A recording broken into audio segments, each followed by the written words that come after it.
Hey,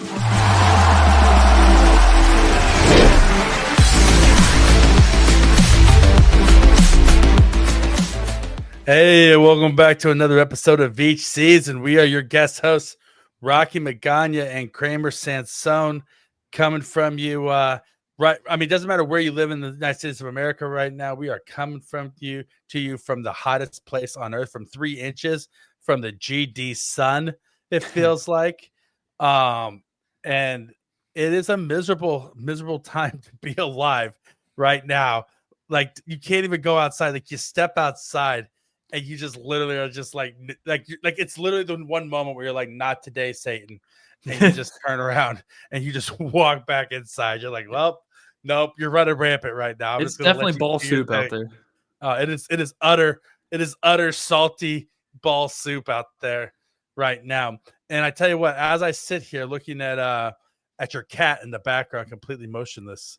As I sit there and look at Moon, our official mascot of each season, back there motionless in the background, I got one question for you, Kramer. What's that? Is it cake? Is it cake? No, let's find out. Hold on, let's find. And that's not cake. That's moving. That's not cake. It's not cake. I needed a fork to poke him with or something. Yeah. Well, man, those of you who haven't watched the newest season of It's Always Sunny in Philadelphia, pretty damn good. It is pretty damn good. It's a chef's kiss of a season so far.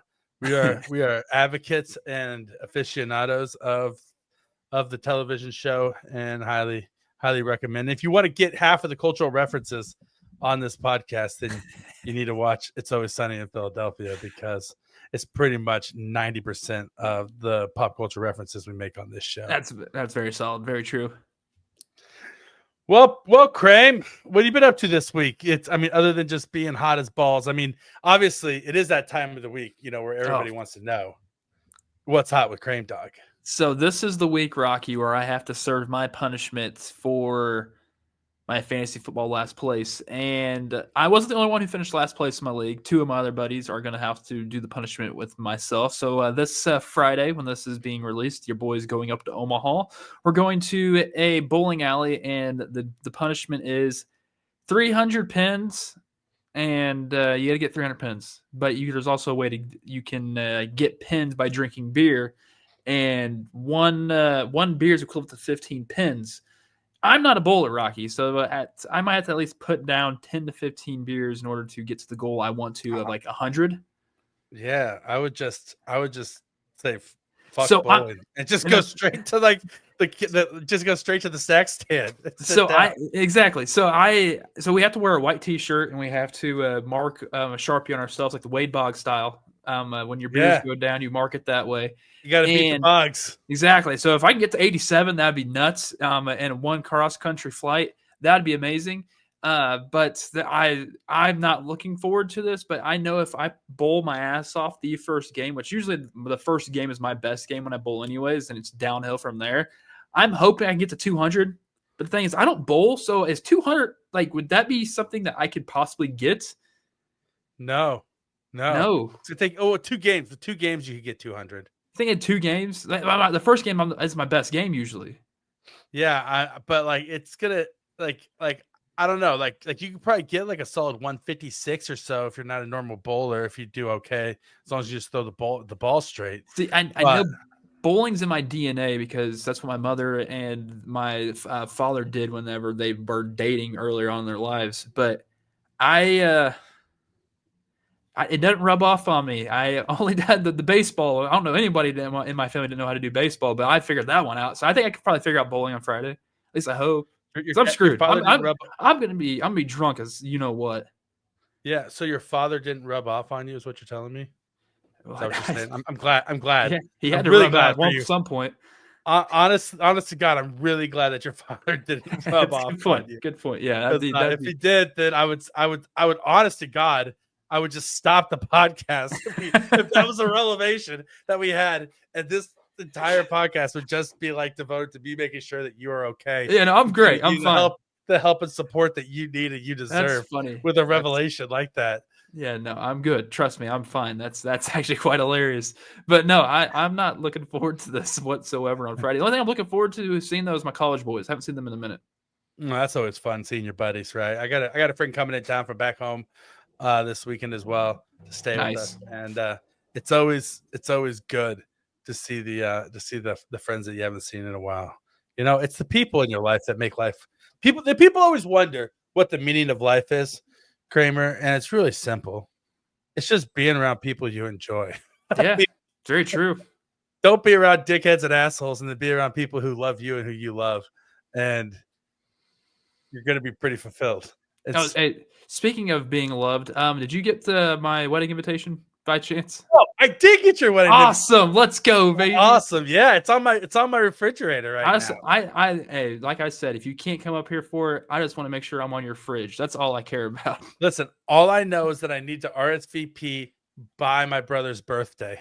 The date that I have to RSVP by is also my older brother's birthday, so I know the day Okay, in my head.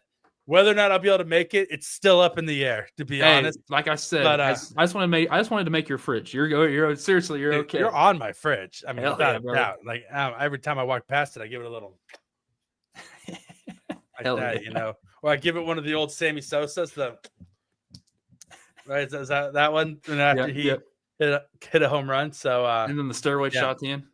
Yeah, I give you the stairway shot at the end. You know, I point up to heaven to you because apparently you're no longer with us. You and Ozzy Osbourne.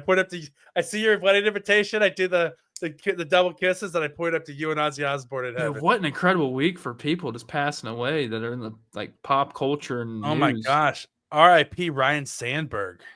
Yeah, that was a big one to me, man. I grew up loving Ryan Sandberg. He was such a great hitter, great baseball player, great baseball player. Yeah, Ryan Sandberg, Theo Huxtable, you know, passed away. He kind of started it all off. Yeah, he did, and then there was one more, right? There's Hulk Hogan. Hulk Hogan, yeah. I'm torn up. So let's spend a little bit of time to talk about this one, Kramer Sansone. How are you feeling about the passing of Hulk Hogan? I mean, as a wrestling fan, I think it sucks, but I mean, I got to acknowledge the fact that he's a racist. I mean, he's not a good person. He's not a good human being. But I mean, if I want to take the character itself, Hulk Hogan, not the Terry, whatever his real name is.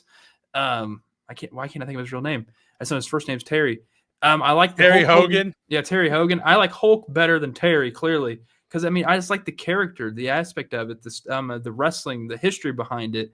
That's what you saw on TV. He didn't show or portray anything racist. It's just what we saw behind the screen and behind the scenes, which is super unfortunate. Yeah, it sucks. It sucks. Like they say, never meet your heroes, because I was such a Hulk Hogan fan growing up, right? And I never met. I love his theme song. Yeah. Oh my God. I am a real American. Fight for what's right for every man. I am a real American. Fight for what's right. Fight for your life. If he only listened to the words of his theme song, I would live by them. Exactly. That's all we're asking. Because listen, I said this on Twitter when he passed, that he taught me what it meant to call somebody brother and mean it. Yeah, exactly. You know what I mean? Like he was like, I remember in Rocky 3, and he comes in and he enters the ring and he's like, who is he? And Sylvester Stallone's like, why are they carrying him on their shoulders? And they're like, he's not, he's walking, you know? And like, he's like, oh my God. And he fights Hulk Hogan in a boxing match, and Hulk Hogan's a wrestler and picks him up and throws him out of the ring. And it's such a great way to start a movie. It's a classic cinema right there. But yeah, so it sucks that as like a pop culture figure, he was like formative in a lot of people growing up, right? Mm-hmm. But then also the behind the scenes stuff and the personal views that he expressed later in his life. If it wasn't for the him saying the nasty things in the porno, who knows what else he said? But he was caught. Sex tape leaked, and that's where he said it. Like, dude, why you don't even need to say this? Like Papa John. Yeah. Disgusting. Yeah, what are you doing, Papa John? Like, you were on a company conference call. Like, it's like the It's like the Oklahoma school board guy that got busted like watching porn during a school board meeting. Yeah, that's like why? What are we doing here? Bro, just close out the window before you hop on Skype. It's not that hard. It's gonna slow down your video streaming if you're trying to stream both simultaneously. You don't have the bandwidth for that. Like it's gonna chop up your video quality on both screens, not just the Zoom call that you're supposed to be focusing on, but the thing that you also obviously are more focused on. Like you're just gonna drop to like 480 resolution, and you're not even gonna be able to make out a tit. Yeah, right. No. And so, like, what are you doing, man? Just like close it out and loop back around to it later. Yeah, no, I don't get it. It's disgusting. No. Yeah, I don't get it. So, there's a lot of wrestlers in history where they've given us a lot of moments of entertainment, but off the mat, you're just kind of like like Macho Man Randy Savage was another one of those guys, right? I think he had a sketchy like domestic violence background. I honestly I don't know. That part of don't quote me on it, but I think so. The one that comes to my mind, who was an incredible wrestler, but clearly a terrible human being, is Chris Benoit. Oh yeah. Like that's just like that's erased from history now. Like everything they even they've already made sure his records that he was holding is no more, where his names can't even be seen. Yeah, that's crazy. So allegedly him and Miss Elizabeth's private life had some domestic violence issues. Oh dang. And in private, according to this Google search. Fabulous Moolah. I mean, like this is everywhere. Vince McMahon, just put him on the list. Yeah, he's got to add. Yeah, I mean, it sucks. But here's the deal. Like honest to God, like you can say like it's one of those things where though it's like Hollywood actors as well, like Kevin Spacey, whoever you want. Like there's a lot of people who are going to say like, oh well, I support the art but not the artist. But like honest to God, like I don't have the energy to try to differentiate the two. Like if you're a dickhead, I just don't care for you in general, right? And so it sucks that somebody like Hulk Hogan kind of ruined the memories that you had of him with his off mat decisions. Exactly. But I did, whenever he did go to TNA for his first stint when he left WWE, I was like, yeah, I knew that was gonna be a bad deal. It was. Yep, it was. This actually segues beautifully into what we got next, which is we don't have any 5-star reviews this week, but we do have a review. We do have a review that is not 5 stars. It's not. It was not 5 stars. It was what one would refer to as a 1-star, single-star review. But hey, we got a review though, and we got a call out. It was specifically targeted to us. It's not like they were like, "Oh, Show and BK suck." No, it was Veach season sucks. So at least we'll read it out here too. This is from Dad Bod. Dad bod, way to have great body image. We all have dad bods, and I support dad bods everywhere. It says Veach season gets too political. I don't care what side of the aisle you're on, but I come here to listen about the Chiefs, not to hear your political takes. Fair. It's free. I mean, we live in the United States of America. There's a famous quote that I don't know who it's by, but basically says like I may not agree with you, but I'll fight like hell to defend your right to say it. Right? Like it's the United States of America. I believe in free speech through and through. So you might not agree with us. You might want to give us a 1-star because we said F Nazis and said we other did say things. that, yeah. And so I spoke out against ICE. And so if F Nazis and speaking out against ICE is too political for you and you don't want any part of that, totally understand.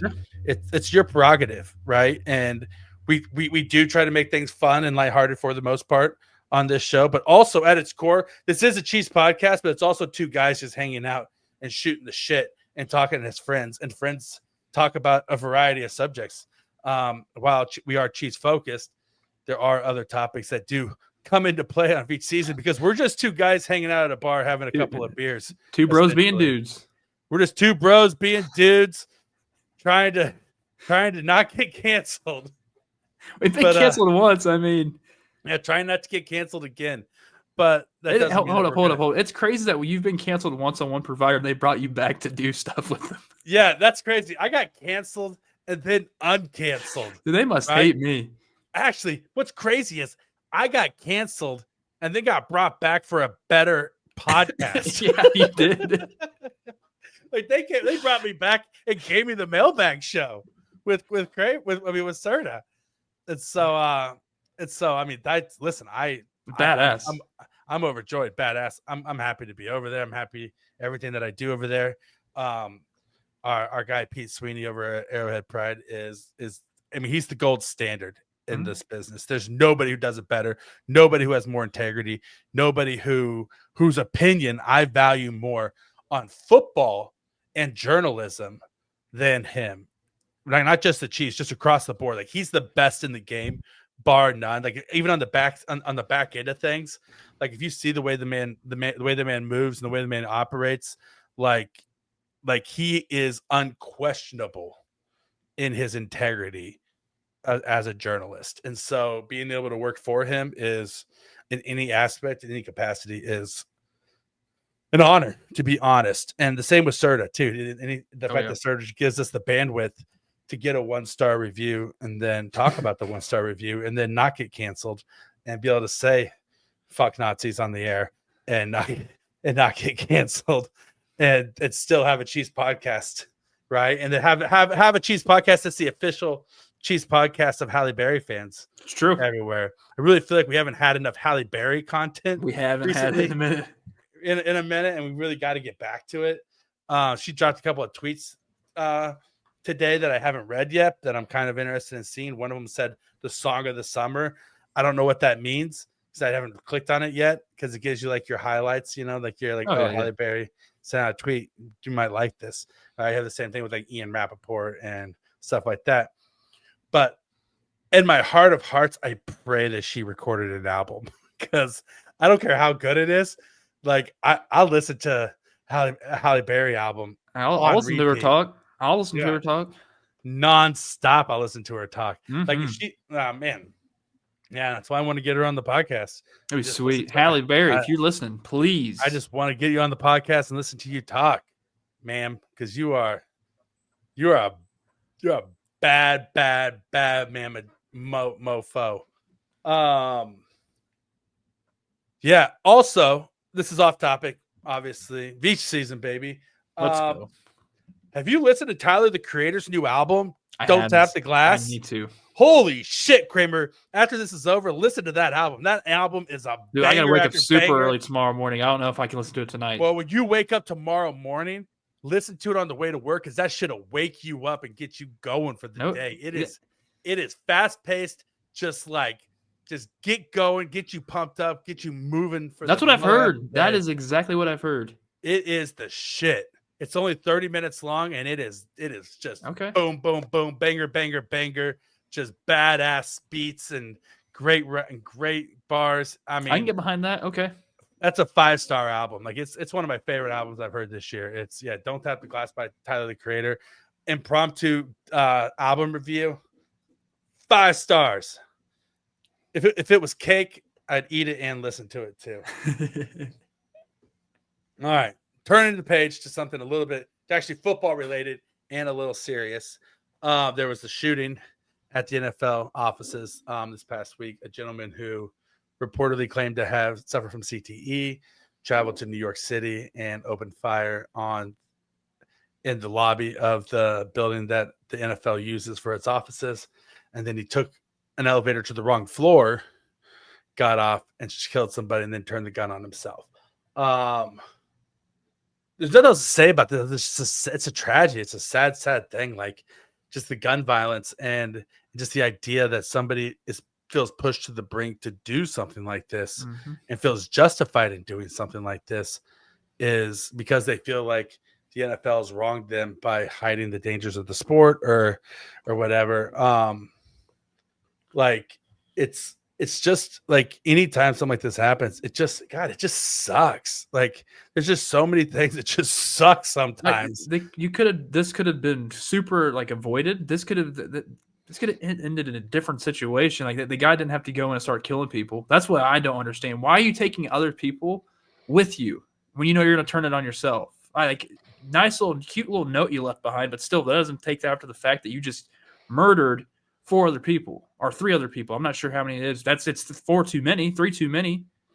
Well, yeah, and the people he murdered, like the last I saw, like at least 3 of them weren't even affiliated with the NFL. Yeah. Like, so if your anger is with the NFL, but then you turn a weapon on people, on innocent people who have nothing to do with the NFL, then you're 100% just like negating your entire manifesto at that point, I feel like. And Yeah. like if you're suffering from depression, you're suffering from mental health issues, just go out and just get help, man. Like just get help. Like I was telling you before we got on today, we were just chatting beforehand. I'm currently watching Luchador Underground, which is amazing. If you haven't watched that, also it is like Mexican luchador wrestling. You can find it on internetarchive.org. It's just pro wrestling, luchador style. Chef's kiss, beautiful stuff. But I heard about it from my therapist while I was in therapy, because life is hard and people got shit they got to work out. Right. And if you got shit you got to work out and you're feeling hopeless and you're feeling dark and you're feeling like you're in a desperate place, then talk to somebody, man. Like just like the worst thing that you can do is hurt another person because of your own pain. The second worst thing you can do is hurt yourself. But the worst thing you can do is turn that pain that you're feeling on somebody else and make them feel pain because of your pain. And like, I'll be honest, like I don't know what people are going through out there, but even the people that are thinking about doing something terrible, you're better than that. Yes. Like you are better than doing something like that, right? And so like asking for help isn't giving up. Asking for help is refusing to give up. And so just ask for help, please. Dial 988. Enough of this insanity with people just doing crazy ass shit. And it's stupid. We don't want to, like, it's like, do I want to go outside? Yeah. I mean, with stuff like this happening, I don't feel like I want to go outside. Well, yeah. And it's like, I take my kids, honest to God, I take my kids to like the trampoline gym, or I take my kids to Legoland, or I take my kids to Sam's Club. And the very first thing I do when I walk in a place is locate the nearest exit. I do all in case something happens. I mean, like I always am aware of the escape route to get my family out if something happens. Like I know the exact aisles I'm going to run down in order to get me out of a probable line of fire, my family out of a probable line of fire, and out a back door or something to safety. And it's stupid that you have to think that way, right? And so I'm going to stop talking before we get another 1-star review. But just know that if you're listening to this, we love you. And even if you're thinking about giving us a 1-star review, Dad Bod, we love you. Yeah. We love you. Thank you. Thank you for taking the time to share your feedback. All feedback is a gift. So thank you for taking the time to share your feedback with us. We respect it and we respect you. So, you know, you felt like we gave a 1-star product, and that is 100% your prerogative. A little bit more lighter note as far as the NFL goes. I need to talk to you about something, Kramer. It involves your football team, the Las Vegas Faders. This team. Yeah, that garbage. Well, it says committed to excellence right here. Yes, we are. Yes, we are. Yeah, you're a real commitment to excellence. Yeah, that's what I think of when I think of the Las Vegas Faders, is a commitment to excellence. So you guys, I've always kind of needed interior pass rush, and you kind of had a pretty good interior pass rusher by the name of Christian Wilkinson. Sure, he had some injury problems, but I haven't seen. He's been on a milk carton since October, man. I don't know who you're talking about. Oh yeah, Mister. Well, he's not on the team anymore. Good thing. Gosh, get him out of town. Oh, so talk to me about this situation, because apparently inside the team facilities, he kissed a teammate on the top of the head, and that teammate went to HR. He took exception to it. And he took exception to it, and he got. So walk me through what happened there. Well, I mean, tell me your feelings on the subject. I mean, first off, Christian Wilkins, if you have to know the locker room, right? Like that's like the biggest thing people always want to talk about is the NFL locker room that are former players who talk about that. I can't say anything because I've never been in an NFL locker room before, but you got to read the room. If a guy is feel weirded out or anything like that along the lines of like being physically touched, kissed, that's in an area or I don't even say an area. That sounds worse. That you don't want to be touched or kissed. I don't know. In the forehead, one of them. What do you think happened? He kissed a guy on the top of the head. He's not over there. If he did not like it, did you drop the soap, boy? But who knows? Okay, no, that's allegedly. No, it's not good. It's not a good allegedly. Yeah. No, it's if a guy doesn't like it, he can go to HR for it. They did something about it. They didn't like what was going on, so they got rid of him. Plus, he wasn't doing much to help out with his cause with his rehab assignment and doing anything outside of. I know that he didn't want to get any sort of surgery, but at the point in time, it's been since October, man, and you're still problem with your foot, your AC joint in your foot. Like should have had that taken care of before you even got back to work. So there was at least two things happen, and I think the final straw was the kiss on the forehead.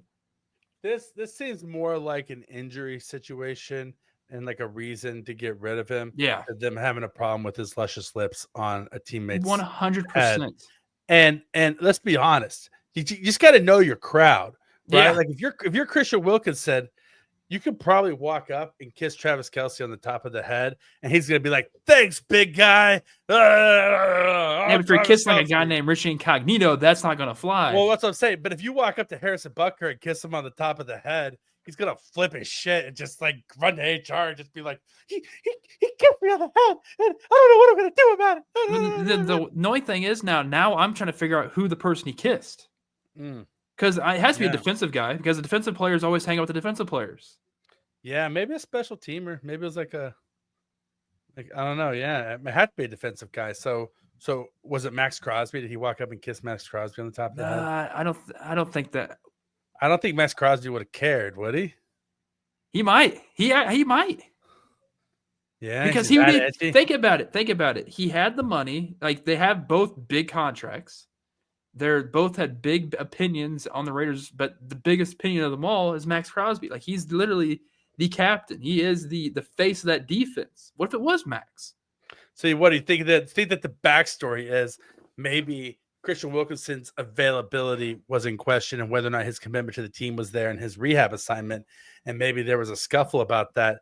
And then Christian Wilkinson was like, "Hey, Max, chill out. It's all good." And like kissed him on the top of the head. I'd be pissed. Max, and then Max was like, I'm gonna fucking rock you, bro.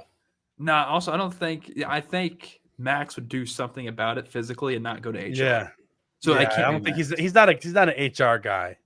No, he doesn't scream. No. He doesn't scream out at all. Yeah, I think look at him. He doesn't scream. He seems a guy that somebody goes to HR about, not the other way around.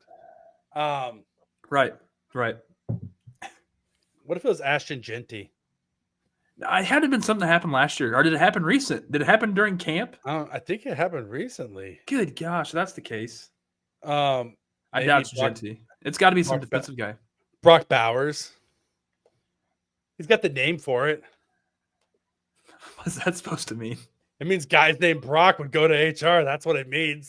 Guys named Brock. If you're talking about guys who are going to go to HR, a guy named Brock Bowers is going to go to HR. I don't think Brock Bowers knows like Zamir White. You know what I mean? Like Brock Bowers knows one thing and one thing only, and that's play football. I don't know where he probably doesn't even know where the hell he doesn't even know what an HR is. Yeah, maybe it was Aiden O'Connell. Aiden O'Connell's another sound of a guy who would go to HR. Watch it be like Gino. No, watch it was Pete Carroll. He kissed Pete Carroll on the head. He kissed Pete Carroll on the head and he went straight to HR. It was probably Mark Davis. Like okay, yeah, we figured it out. Mark Davis on the head. And Mark Davis like, I'm gonna go tell HR on you. And it's like, bro, you just fire him. Team. Just fire him. Just kick him off the team like you did whatever your punter. What's his name? King.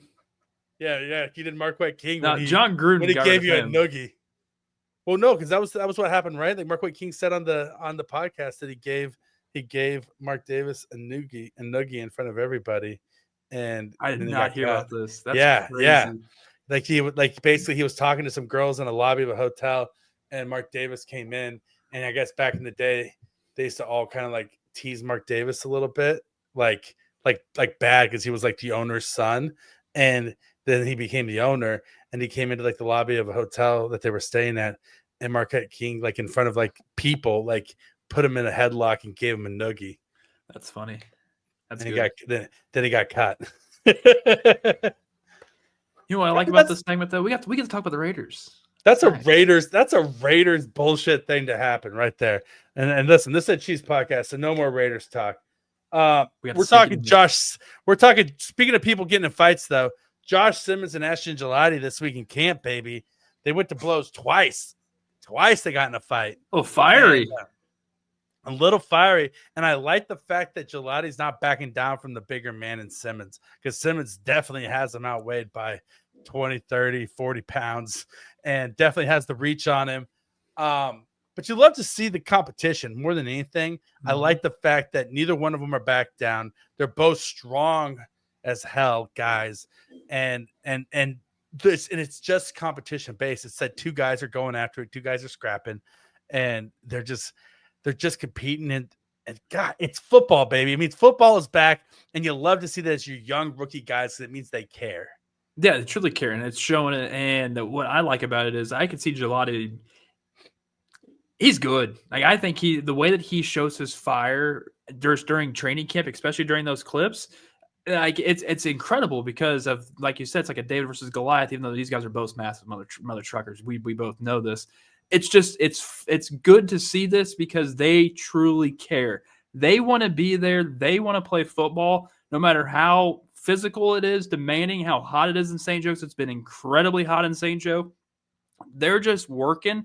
You know what? You want these two guys on your team, and it's showing it right now. Oh, 100%. And I mean, Gelati's been working him with the first team more and more this week, and Steve Spagnuolo was asked about it, and he basically said that, like, we think we have it as good as anybody has it here as far as our rotation and the depth of quality of players that we have. And it's still early, and you can't say, like, the Chiefs hit a home run on Josh Simmons yet. But, I mean, hit a home run on his heart. The way his heart shows, you hit a home run there. Well, in the early returns, just watching his snaps and his reps in practice, like, he looks like a legit left tackle. Like, the Chiefs look like they may have actually found a permanent solution at left tackle for Patrick Mahomes. And if that's the case, then the offense just got like everything just like chilled out and like stabilized for Patrick Mahomes. I do need to see them in a game, though. I need to see him in the game before I can say he's a permanent mainstay. I need to see him in the game, though. Well, 100%. You can't say that he's like a home run until you see him in the game. But all signs are pointing up. Yes. At this point, and all signs are pointing up for Ashton Gelati. It's training camp. It's early. Pads just went on. Hope springs eternal. Everybody thinks that every draft pick is the greatest player of all time. People think Brashard Smith is the second coming of Dante Hall. Oof, Madden just roasted his rating this day. So it was bad. He's a 7th round draft pick. They should have, right? Like 6'2" overall. Like just prove yourself. Like, it's fine. Just prove yourself and you'll be good. But with that, I mean, Omar Norman Lott has looked awesome in practice so far. He's getting really good reviews. The players from this draft class that have played are looking really good. Even Noel Williams is working in with the second team, and we'll see if he gets more run with the first team as camp progresses. It might be difficult with Trent McDuffie being on the outside, right? Because he's got to unseat Jalen Watson for those snaps. If they ever move Trent McDuffie inside, it makes sense to see Noel Williams out there. We'll see if he gets or the vice versa. Noel Williams in the slot. I think I want to see it. I want to see it, Rocky. I want to see it. Sure. I mean, listen. At this point, that's what camp is for, right? Yeah, exactly. I want to see it. That's why you have practice, is to see it. And so we could have a sleeping L'Jarius Sneed type sitting right there. We just wouldn't know until we try it. I don't think we do, to be honest. You never know. You never give him the opportunity. It might. You never know, right? You never know until you know. Like we didn't know Charvarius Ward was Charvarius Ward until Charvarius Ward was Charvarius Ward, which by the way apparently goes by the name Mooney now. I just learned that for the first time. Really interesting. Is he still Like where's he at now? he's in Indianapolis, but I saw a podcast on Fans First Network where they were like the real reason why Mooney Ward left San Fran, and I was like Mooney. I was like, Charvarius Ward have a brother that played in San Fran, and so then I like Googled Charvarius Ward, and if you Google his name now, it comes up Charvarius Mooney Ward. I'm taking a look at this for right now. Like, look at his Wikipedia. It's Mooney. And its handle is Mooney, right. Mooney Ward. Yeah. So apparently Charvarius Ward is Mooney Ward now. Interesting. That's what he wants to go by. Cool. So it could be just like when we found Mooney Ward, right? Like he was an undrafted rookie free agent that we traded for. And he turned into a solid NFL starter. Yeah, from a crappy offensive lineman. Yeah. And then so we have that going on. The other thing to keep an eye on is wide receiver injuries. We had dropping like flies out there. So we get news of the Rashee Rice deal and the impending suspension is coming pretty soon. It will be interesting to see if what happened at the league offices impacts the timetable of a suspension coming down, like if those sort of decisions have been pushed back administratively because they're kind of all working from home and they're not in the offices until August 8th. You know what I mean? Right. So I was wondering, it's interesting to see if maybe a decision like that is pushed back a few days because of it. I don't even think he's going to get suspended that many games anyways, maybe 2 if that. Oh man, I think it's at least 6. You really think why do I think it's only 2? Like I don't think it's gonna be much. He did over $1 million of damage and he pled guilty to a felony. He still has to serve 30 days in jail sometime over the next 5 years. Yeah, I mean, he's going to get that done, but I mean, it still seems like a slap of the wrist compared to like what you and I would do if we were in the situation. We'd be so screwed. We would be. Go ahead. 100%. But Frank Clark avoided complete jail time and got 4 games. Different time and place. Exactly. The NFL's had a rash of vehicle-related incidents. I think that if anything, they're going to be looking to make a. I think it's only 2. I think it's only 2. No, I think, honest to God, I can see it being 8. Interesting. I think it could be 6 to 8, to be honest. But we have that coming down the pipe. Then you have obviously the biggest issue of all. Sky Moore injured his hamstring, so the offense is completely in trouble. No, but then you also have Hollywood Brown, who I just got dynasty stock in. And I drafted a 20-team dynasty league last week and took Hollywood Brown in like the 17th round, and great value. But then he goes down with an ankle injury, which they say is not serious, but it's a foot and it's a wide receiver, and they cut on it a lot, right? So I'll believe it when I see it.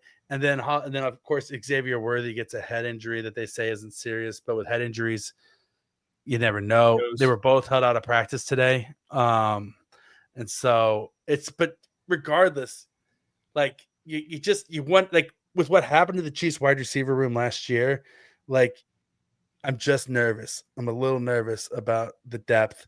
And listen, it doesn't matter if Xavier Worthy and Hollywood Brown really play in the preseason very much, because like the goal is to get them healthy by the regular season, right? And so So you hold them out of practice if there's any question about them being dinged up or anything like that until they feel good.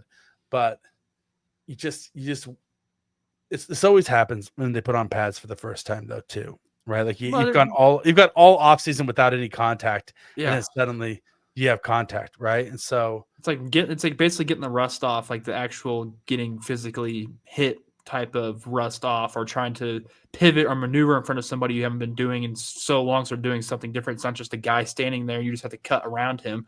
No, everybody's working through something. It's at the point now in the season where they're hurting. Everybody's hurting around the league. And you know what? It's just going to get better every single day, every single week. Your body's either going to hurt or it's going to feel great. But the thing is, it's not going to ever feel great. By week 8, nobody's 100%, right? No. By week 3, nobody's 100%. But you just want to see them be healthy and be out there. and not have these nagging injuries. Mhm. You know what I mean? And Because so, man, the three big ones, like telling you, like you mentioned, Sky Moore, that's just a big blow. yeah, I mean, really, like, I don't know what we're gonna do without Sky Moore. That being said, Tyquan Thornton is receiving pretty rave reviews Yeah, from Dave Tobe and special teams in both in the return game and as a gunner. And it's funny because the official legal correspondent for Veach season, James Todd, texted me the other day, and he was like, Tyquan Thornton is basically the new Justin Watson. And I was like, well, he's much more of like a Miko Hardman type of player. He's like, yeah, but the role he's going to play is going to be much more Justin Watson. He's going to be a gunner. He's going to play special teams, and he's going to give you 1 to 2 catches a game. And they're going to send him down the field, right? And I was like, it's true. Like they're different styles of player, but the role he's going to play, the same thing. It's the same thing, and it's looking more. I mean, I'm almost ready to put Tyquan Thornton in ink on this team. It's looking like he's going to make this team. I mean, that's good. I mean, he's elusive. I mean, they needed a guy that can get downfield if Justin Watson's not there. He's the guy that no one expects to be open, and he's going to get open. I'm just curious to see if it's going to be overusage for him, though, because he hasn't really had a full-blown season where he can actually go out there and do his stuff, Yeah, and I don't think it's going to be overusage in the same way that Justin Watson wasn't ever overusage. But his thing is he's taken away from my guy Nico Remigio. Like I like Nico a lot. And that's the issue is it may come down to who wins the punt return battle, because if Tyquan Thornton's handling kickoffs, then it's either going to be Nico Remigio or Brashard Smith handling kick returns. And if they're going to keep Brashard Smith on the roster regardless, Remigio's out then Remigio's out. And so that's the roster battle to watch right now is the Tyquan Thornton, Nico Remigio like final receiving spot on the roster, and then how Brashard Smith's return ability plays into that whole thing. In my opinion, unfortunately, haven't heard hide nor hair of my guy Magdalena in camp. Like his name hasn't been mentioned once. There's not a chance I think he makes this roster, even though I got a lot of hope for him. I think he's a great player, but I don't think he's shown enough. I don't think it's in the card for my guy Delana. It ain't happening, Rocky. Sorry. It ain't happening. It ain't happening for my guy. It ain't your time, kid. It ain't your night. They got Jalen Moore working in at right tackle and left guard. I love this. I love this. I love it too, because don't just hand the position to Kingsley. Make him earn it and make him win it. And Andy, play your 5 best offensive linemen. And if Moore beats out Jawan Taylor at right tackle, then put him at right tackle. If Jawan Taylor's not ready at the start of the season, but he beats out Moore, then start Moore at right tackle. He got padded up this week. Jawan Taylor padded up this week. He did pad up this week, and he switched in and out with Moore at the right tackle position. Then when Jawan Taylor came in and played right tackle, Moore switched over to left guard. And so that kind of tells me a little bit that either A, they're going to keep Moore as that swing tackle guy who they can kind of plug in wherever, or Andy's going for his 5 best guys, and it's an open competition at left guard between Moore and Kingsley right now. If Kingsley doesn't win the left guard spot, are we done? Are we done with Kingsley? Is his tenure here in Kansas City done? His tenure won't be done, but he's going to have the Sky Moore treatment where nobody takes him seriously as an actual impact player, right? Like if you're drafted to be the left tackle in the future, and then you end up as a backup left guard, right? Like that's a pretty far fall from grace. Oh no, it's huge. Because what was he, a second round pick? First round pick? Second round pick. Yeah, you're held in high regard. I get it, second round pick, but still, it's you needed to prove something, and what you proved last year was you were getting beat every single time. Heck, he looked worse than Jawan Taylor. Jawan Taylor actually probably could look like a better left tackle than what Kingsley looked last year. Kingsley was the worst offensive lineman in the NFL last year. Like it wasn't like he didn't even look like an NFL quality player last year. Like, he looked like a college kid. He looked lost. He looked like he should have stayed another year at BYU and continued to develop, and then he came out too soon.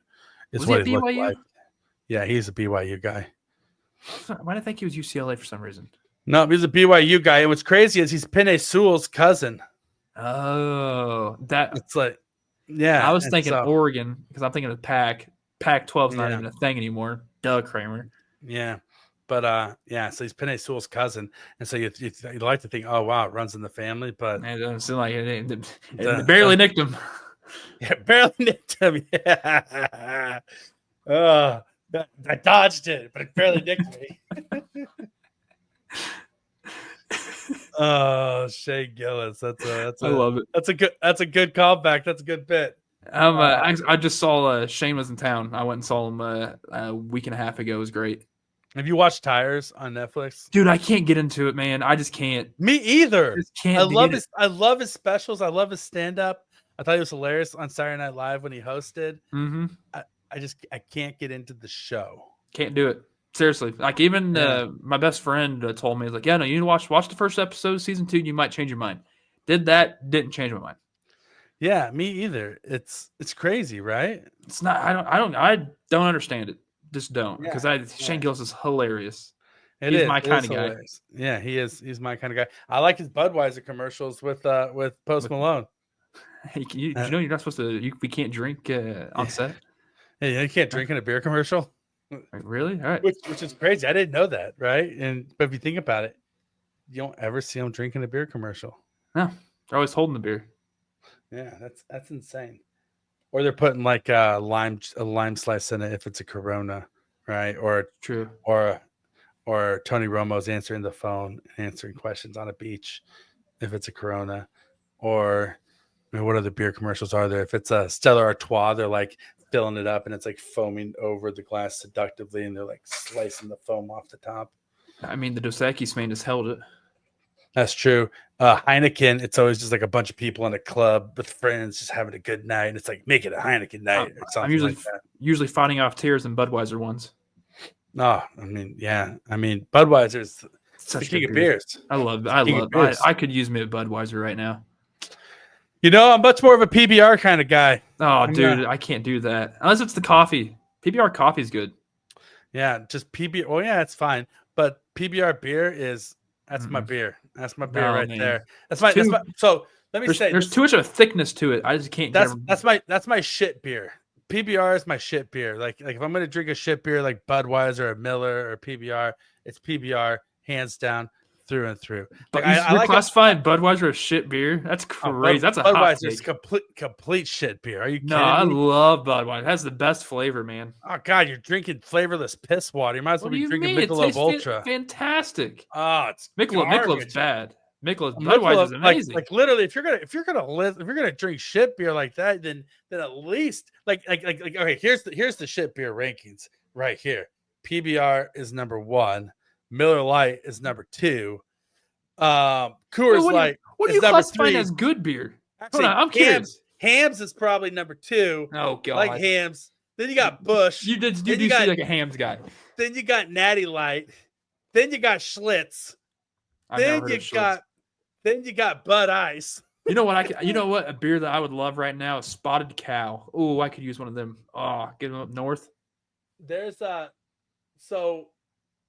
so I would consider non-shitty beer just like microbrews in general, like Boulevard. I would say like a KC Pils is a non-shitty beer. I like KC Pils a lot. Like that's a good beer. There's I like Left Hand Brewing.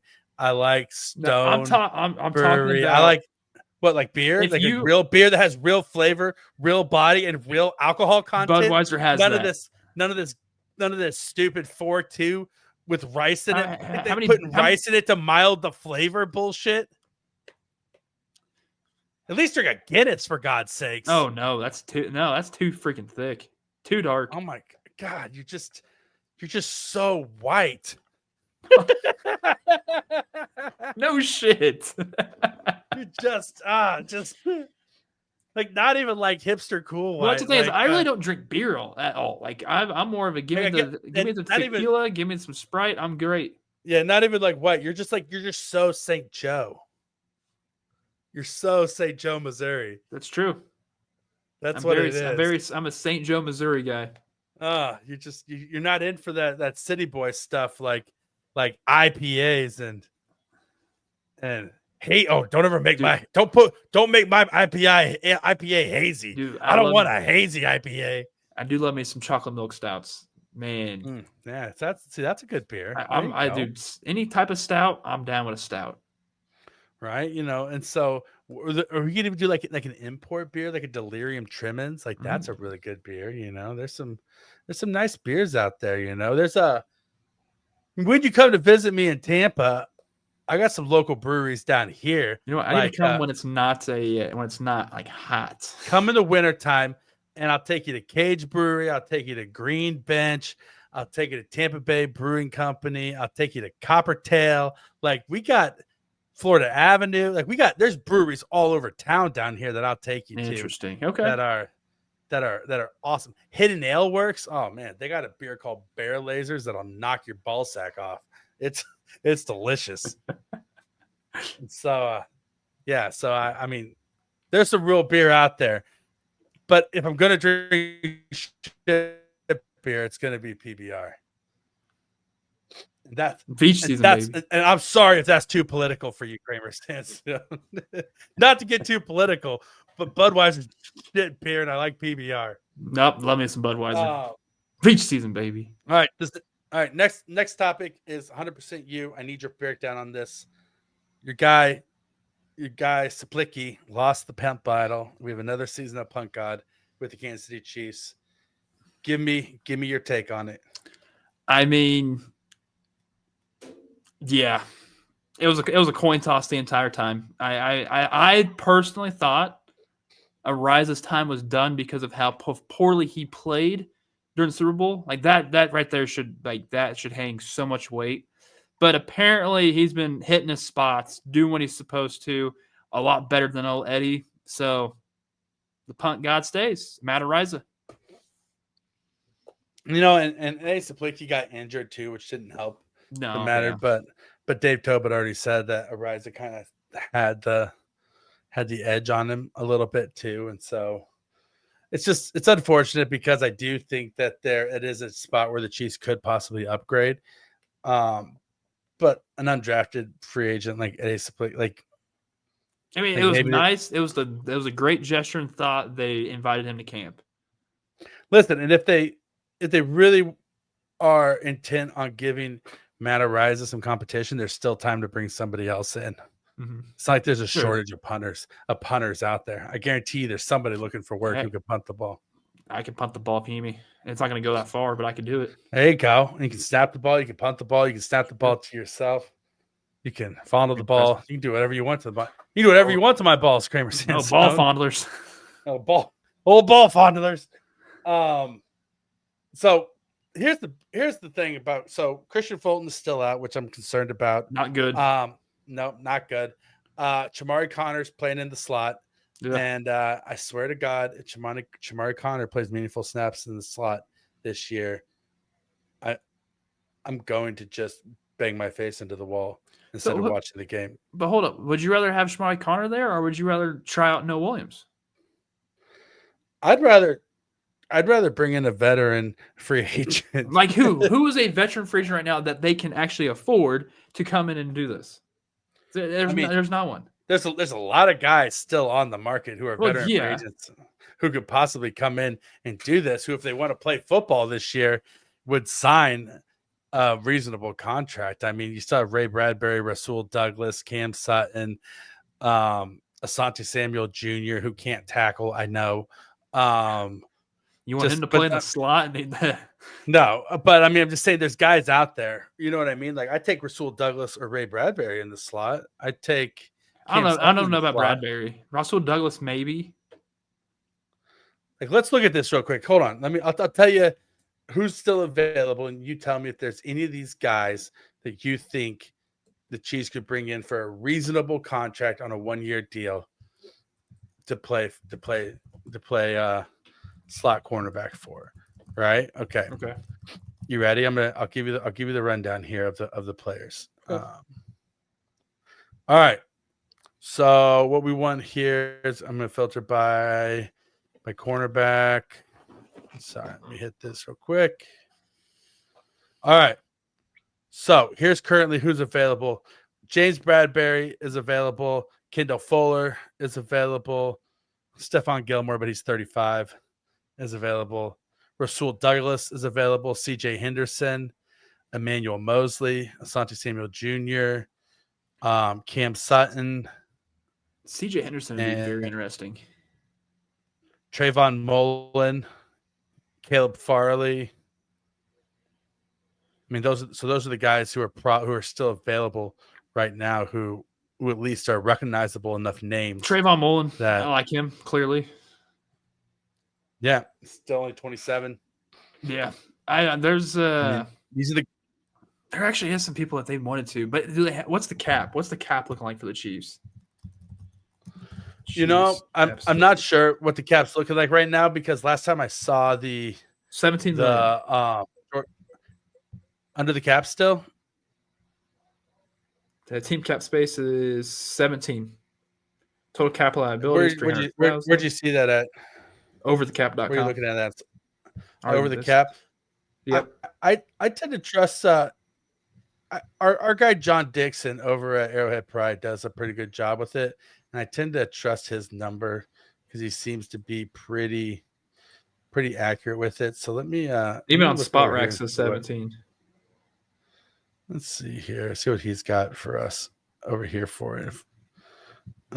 Salary cap. Where are we at right now as far as Kansas City Chiefs salary cap goes?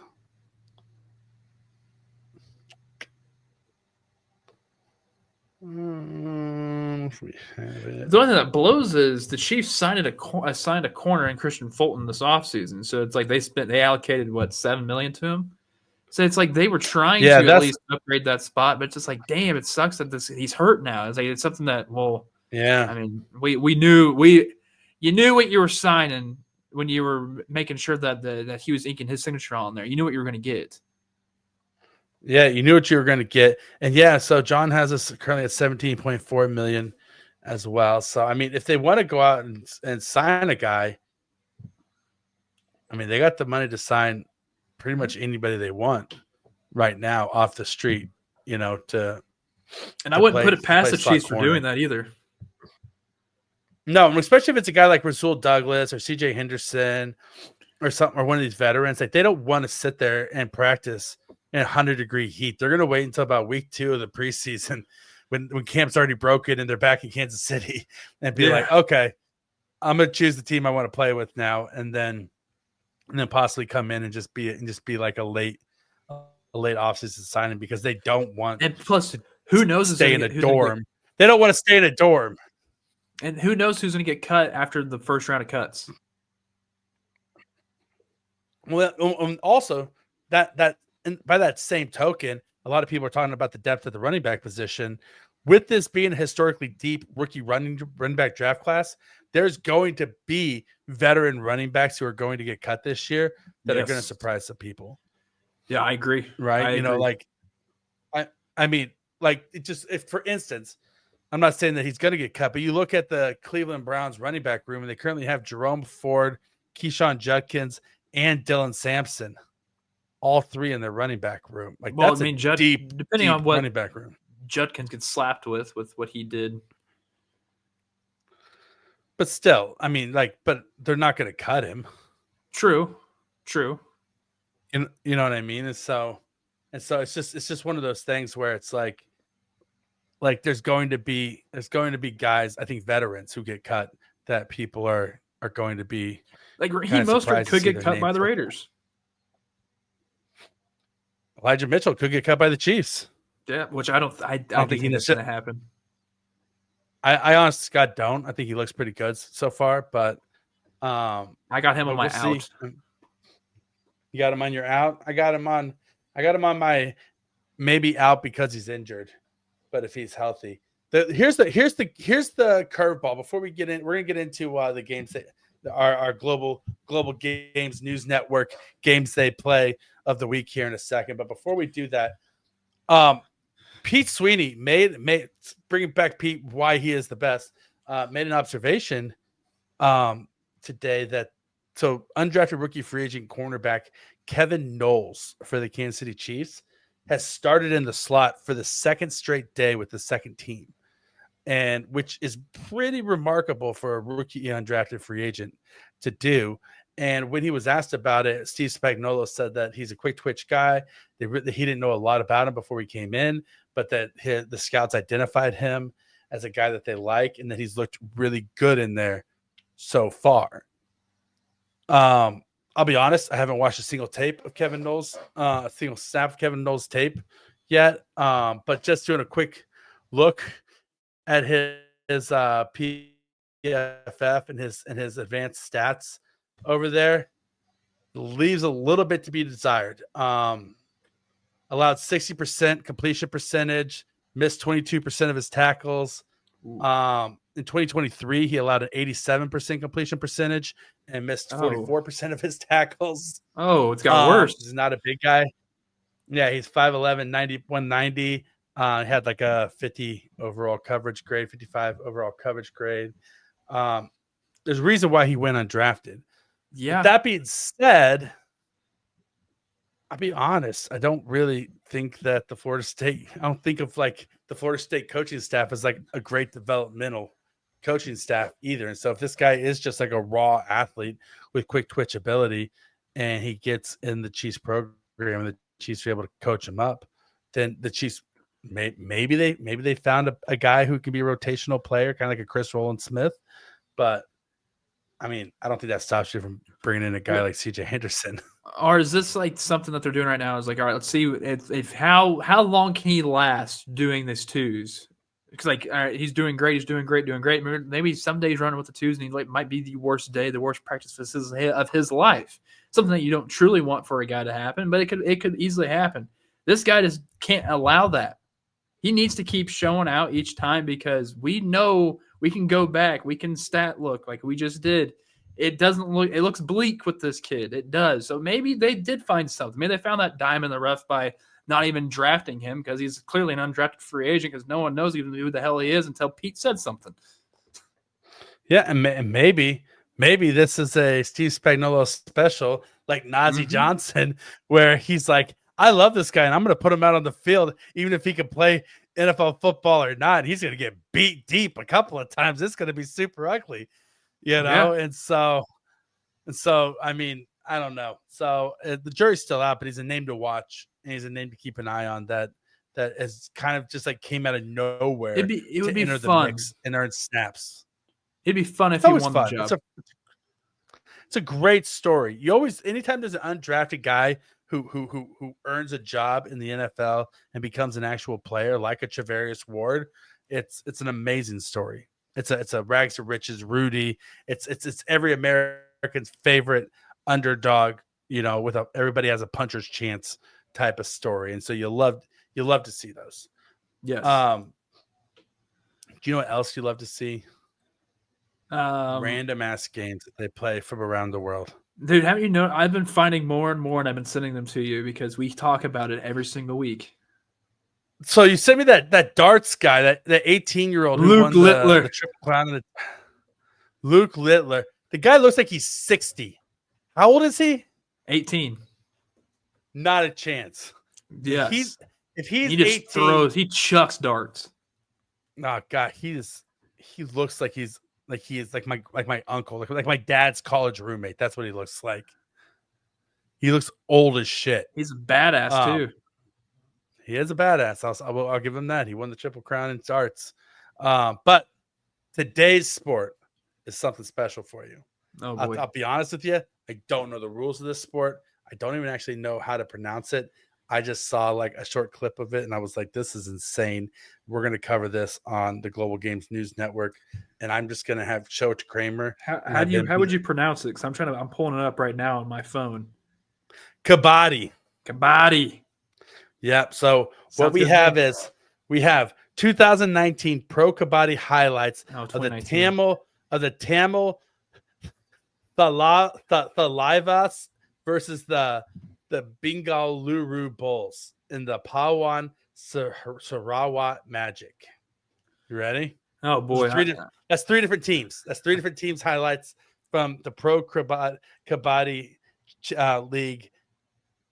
Apparently, it sounds like it's in India / Sri Lanka It Okay. says it's the Tam. Yeah, no, it's it says it's the Tamil names. The names you were Salavias. pronouncing, it does sound like it'd be from there. And so I'm gonna hit play. I'm gonna Okay. share my screen. I'm gonna hit play. I'll do my best. And we have 5 minutes of All right, highlights. we're not doing all 5 minutes. We don't want a copyright strike. We'll see. We'll see how we do. We're on silent. They're not actually seeing anything. They're not actually hearing anything. They're not gonna find out. You think they really care enough about us? Oh, I mean, apparently some people do. We get 1-star reviews. Well, yeah, I mean, but nobody's gonna. Oh, Dad bod, do not narc on us, please. We love you. Just don't narc on us. Like, just don't be a snitch. We love you, but like, yeah. So, and anybody else out there, just don't snitch. Nobody, like, Yeah, don't. If don't you made be it this a far, snitch. you made it this far. Please let us know. This far, please, yeah, and just enjoy Kramer doing the play-by-play of the Pro Kabaddi Championship. So I'm going to share my screen here, and I'm excited to watch this because I have never seen this sport played before either, and so we're just gonna go with it. You ready? Look at that intensity, though. So it looks Look like at the unibrow. almost. Mm. Is that AI? I don't think. I think it's nothing like soccer. This sport truly is. So you're not a fan of the? No, this one was literally the worst. Pro Kabaddi. All right, I'm not pro Kabaddi. I thought it was exciting. I mean, I thought it was the interaction with the people that are watching it that know the sport itself. I get that, but man, that was rough. What's up with like the jumping and the kicks and the people going in and out? Like, I want to know the mechanics of everything. Why do you cross the line with your toe? I have no idea. But I'll tell you. So here's a sneak peek for next week's episode, guys. Before we get out of here, next week's game for the Global Game News Network is a game played in England called ferret legging. And so yeah, it's interesting. Let me just say it's a game that sounds like what it is. I'm assuming it's like ferrets in your legs, dead ferrets. I'm assuming ferrets are dead. You have ferrets for legs. You just strap them on up. Is it cake? Nope, it's ferrets. I'm Rocky Magaña. He's Kramer Sansone. Thank you for hanging out with us. Thank you for the 1-star reviews, 5-star reviews, and everything in between. We love you guys.